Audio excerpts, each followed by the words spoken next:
Një postim i gazetarit grek Aleksandros Zhoulis ka vënë në qendër të kritikave kryeministrin shqiptar Edi Rama, këtë herë për sjelljen e tij gjatë një takimi në Bruksel.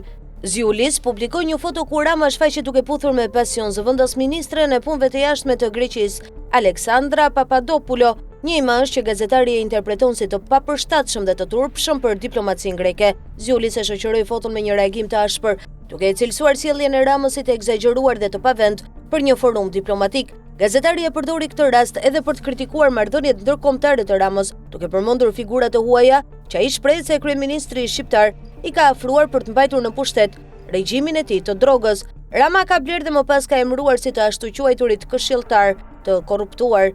Dhe tani, shefin e dënuar të auditit të brendshëm të FBI-s New York McGonigal, eurodeputetin e korruptuar gjerman Anteleni Knut Fleckenstein, i cili pasi nuk u rizgjo dhe eurodeputet, emëroi si këshilltar të qeverisë së tij. Ai ka bashkëpunëtor ish deputetin e Merkel Mark Hauptmann, britanikun e famshëm Tony Blair, i korruptuari dhe pjesë e krimit organizuar, ish shef i shërbimit sekret të Rumanisë Florian Koldea dhe shumë të tjerë, u shpreh më tej gazetari.